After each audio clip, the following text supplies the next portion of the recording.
Last week, the Southern Poverty Law Center released an article detailing a cache of emails and messages between former alt-writer Katie McHugh and Stephen Miller. And it turns out Stephen Miller isn't just a white supremacist. He's a guy who is teaching Breitbart to be more white supremacist.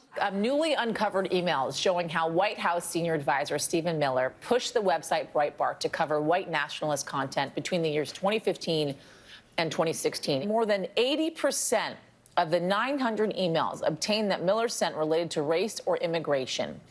Hate Watch characterized Miller as being obsessed with, quote, white genocide. Jesus, maybe Stephen Miller should be a little less obsessed with white genocide and more obsessed with breaking whatever witch's curse is causing him to age like this. What? I know, in a crazy news week like this one, it's hard to pay much attention to the story of one staffer, but I still think it's important to take a second and say, fire Stephen Miller right fucking now. Now, listen.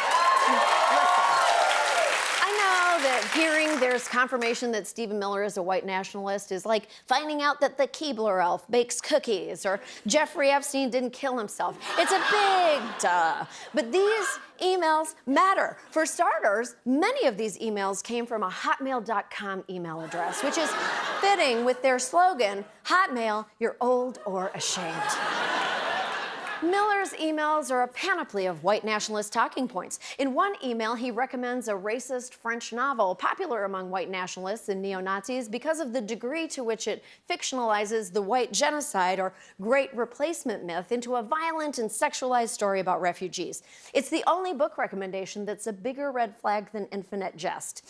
In many emails, Miller uses the slang New America, a white nationalist term that refers to demographic changes brought about by immigration. It's a phrase VDARE also uses. If you're not a violently racist prick and don't know what VDARE is, it's a white nationalist website, one that Miller frequents enough to share a fave link from. He seems to enjoy white supremacist websites the way I enjoy videos about lions remembering humans. Miller also directed McHugh to an article on another white nationalist website, American Renaissance, or as he calls it, AmRen. So not only did Stephen Miller read the white nationalist publications of record, he was a big enough fan to use its cute insider nickname. AmRen is the most racist portmanteau since real estate agents started calling South Harlem Soha so white people would move there. Twitter banned American Renaissance in 2017. If you're too racist for Twitter, you should definitely be too racist for the White House. That is a bar so low that even Jeff Sessions can step over it, and he is very tiny and very racist. Ultimately, out of the more than 900 messages in the email dump, Hate Watch was unable to find any examples of Miller writing sympathetically or even in neutral tones about any person who is non-white or foreign-born. That is fucking horrifying. I guess it makes sense, though. It's hard to say, I'm not racist, I have a black friend, when you have no friends. Stephen Miller's presence in the White House is more than a symbolic issue. Unlike most of the graduates of the Trump Clown Academy, Miller is actually effective. His work has a real impact on people's lives. He's behind many of the policies that have devastated hundreds of thousands of people. Everything from ICE roundups to the administration's family separations to shutting down the entire government for his stupid fucking wall. Here's just one example where you can see white nationalist talking points make their way from the racist blogosphere through Stephen Miller and into actual U.S. policy.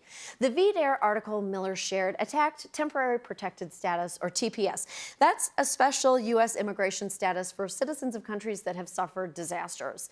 The VDARE shitrag of an article attacks TPS for allowing non-white immigrants in and lists a number of countries whose citizens the U.S. offers it to, including Honduras and Nepal. In 2018, when Miller was working in the White House, Trump tried to end TPS for a number of countries, including, you guessed it, Honduras and Nepal. That has Miller's fingerprints all over it. Do you honestly think that Donald Trump wanted to end immigration from a country he thinks is called nipple? And in September, Trump refused to extend temporary protected status to citizens of the Bahamas in the wake of a devastating hurricane. The Bahamas are more than 90% black. That is straight up white nationalist policy in action. And who could forget July 2015 when Miller forwarded an article from conspiracy website InfoWars, which highlighted comments by the Reverend Franklin Graham advocating an end to Muslim immigration to the United States. In December 2015, after Miller had started working with the Trump campaign, well, I mean, you remember. Donald J. Trump is calling for a total and complete shutdown of Muslims entering the United States. That was one of Stephen Miller's earliest successes, second only to showing dominance by eating the other larva. Obviously, Democrats are calling for him to be fired, but you'd be hard-pressed to find a Republican talking about it on camera. I guess once you've accepted that you're the party of Steve King, being the party of Stephen Miller really is more of a lateral move. And the White House knows that their Republican colleagues are too chicken shit to make this an issue.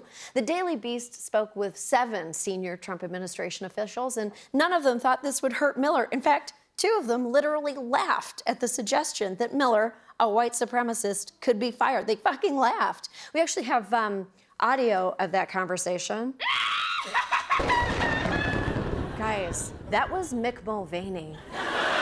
Look, we already knew that Miller was a vicious racist, and we already knew that Trump didn't care. What these emails do is remove any shred of plausible deniability for Trump supporters.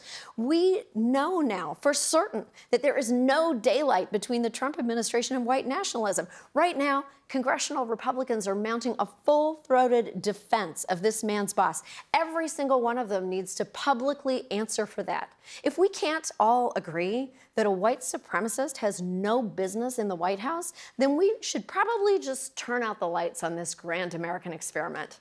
Actually, whenever Stephen Miller is in the room, just turn out the lights anyway. He's gross.